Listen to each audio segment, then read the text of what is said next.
Yesus berkata pula kepada orang banyak, apabila kamu melihat awan naik di sebelah barat, segera kamu berkata, akan datang hujan. Dan hal itu memang terjadi. Dan apabila kamu melihat angin selatan bertiup, kamu berkata, hari akan panas terik, dan hal itu memang terjadi. Hai orang-orang munafik, rupa bumi dan langit kamu tahu menilainya. Mengapakah kamu tidak dapat menilai zaman ini? Dan mengapakah engkau juga tidak memutuskan sendiri apa yang benar? Sebab,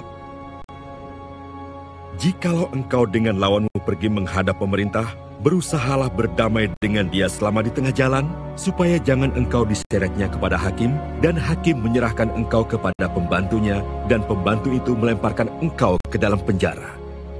Aku berkata kepadamu, engkau tidak akan keluar dari sana sebelum engkau membayar hutangmu sampai lunas. Dalam perikop Injil hari ini, Yesus katakan kepada orang banyak, apabila engkau melihat awan naik ke sebelah barat, maka akan ada hujan. Bila engkau melihat angin selatan bertiup, maka kita akan berkata akan ada panas terik. Ya, dengan adanya sekarang ini ilmu meteorologi, yakni ilmu yang mempelajari atmosfer bumi untuk keperluan perakiraan cuaca dan gejala perubahan cuaca, maka kita semakin gampang lagi mengetahui perubahan iklim. Kapan akan datang hujan dan kapan hari panas terik. Yesus katakan kepada orang Yahudi, hai orang-orang munafik, rupa bumi dan langit kamu tahu menilainya. Mengapakah kamu tidak dapat menilai zaman ini? Dan mengapakah engkau juga tidak memutuskan sendiri apa yang benar?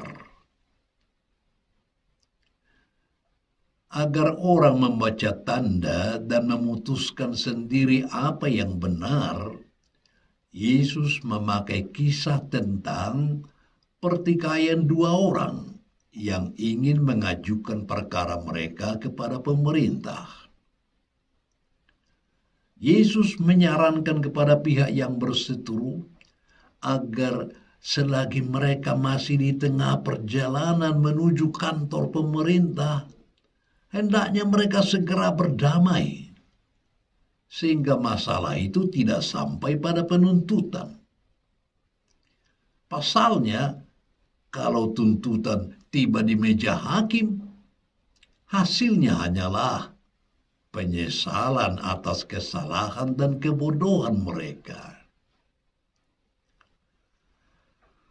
Orang Yahudi disebut Yesus munafik, karena mereka hanya pandai melihat gejala-gejala alam, namun tidak memperhatikan tanda-tanda atau mukjizat-mukjizat yang dilakukan Yesus, yang membuktikan bahwa dia adalah Mesias.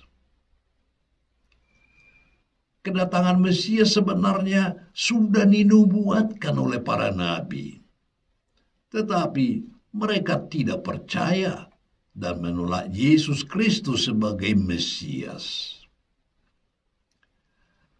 Kritikan sebagai orang munafik disampaikan oleh Yesus untuk membuka mata jasmani dan rohani orang Yahudi, bahwa mereka sebenarnya mengetahui tentang kebenaran, tetapi karena keangkuhannya, mereka berusaha untuk menutupinya demi kepentingan pribadi dan kelompok. Dalam hidup ini, kita akan selalu berjumpa dengan rangkaian-rangkaian peristiwa yang kerap membingungkan dan penuh misteri. Dibutuhkan kesabaran agar dengan kerendahan hati kita dimampukan menilai zaman ini dan mampu menilai mana yang baik dan mana yang tidak baik. Kita butuh telinga untuk mendengar, mata untuk melihat, dan hati untuk menyimak pesan di balik peristiwa-peristiwa yang ada. Memang kita merupakan ciptaan yang paling sempurna di antara ciptaan lainnya.